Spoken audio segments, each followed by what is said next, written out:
Welcome to news అడ్డా. తెలంగాణ కొత్త DGP ఎవరో తెలుసా? ప్రస్తుతం తెలంగాణ డీజీపీగా ఉన్న శివధర్ రెడ్డి అదే పోస్టులో కొనసాగుతారా? యూపీఎస్సీ గైడ్ లైన్స్ అందుకు ఒప్పుకుంటాయా? ఆయన స్థానంలో కొత్త డీజీపీ రాక తప్పదా? ఇందుకోసం కొత్త పేర్లతో మరో ప్యానెల్ను రాష్ట్ర సర్కార్ పంపనుందా? అందులో శివధర్ రెడ్డి పేరు ఉండకపోవచ్చా? ఇలాంటి అనేక సందేహాలు తెర మీదకొచ్చాయి. హైకోర్టులో పిటిషన్ విచారణ నేపథ్యంలో తెలంగాణ ప్రభుత్వం పంపే ప్యానెల్లో ఎవరి పేర్లు ఉంటాయి అనేది ఆసక్తికరంగా మారింది. డీజీపీల నియామకంపై సుప్రీంకోర్టు గతంలో వెల్లడించిన ఆదేశాలు, యూపీఎస్సీ మార్గదర్శకాలు శివధర్ రెడ్డి నియామకానికి ఇబ్బందికరంగా మారాయి. 2 వారాల్లో కొత్త లిస్టును యూపీఎస్సీకి పంపనున్న నేపథ్యంలో తదుపరి డీజీపీగా ఎవరికి ఛాన్స్ ఉంటుందనే చర్చ మొదలైంది.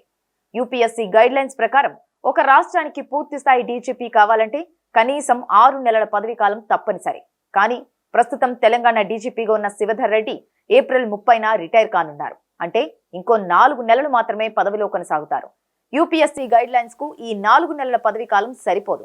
ఈ కారణంగా రాష్ట్ర ప్రభుత్వం 2 వారాల్లో పంపే జాబితాలో ఆయన పేరు ఉండకపోవచ్చనే మాటలు సచివాలయ వర్గాల్లో వినిపిస్తున్నాయి. ఒకవేళ ఆయన పేరు పంపినా యూపీఎస్సీ పరిగణలోకి తీసుకోకపోవచ్చని, పైగా గైడ్ లైన్స్ కు విరుద్ధంగా ఆయన పేరు ఎలా చేరుస్తారని ఎదురు ప్రశ్న కూడా తలెత్తే అవకాశం ఉందనేది ఆ వర్గాల వాదన.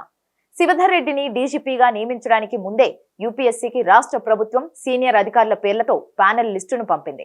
అందులో ఆయనతో పాటు సివి ఆనంద్, శిఖా గోయల్, సౌమ్య మిశ్రా, రవి గుప్తా, కొత్తకోట శ్రీనివాస్ రెడ్డి పేర్లు ఉన్నాయి.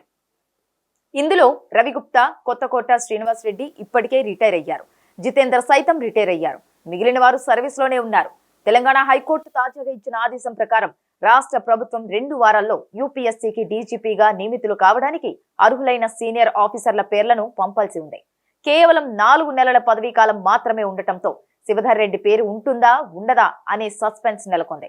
మిగిలిన వారు సివి ఆనంద్, శిఖా గోయల్, సౌమ్య మిశ్రా ఇంకా సర్వీస్లోనే ఉన్నారు. ఇలాంటి పరిస్థితుల్లో రాష్ట్ర ప్రభుత్వం ఎలాంటి నిర్ణయం తీసుకుంటుంది అనేది కీలకంగా మారింది. ఫుల్ టైం డీజీపీగా ఎవరు ఫైనల్ అవుతారనే చర్చ మొదలైంది.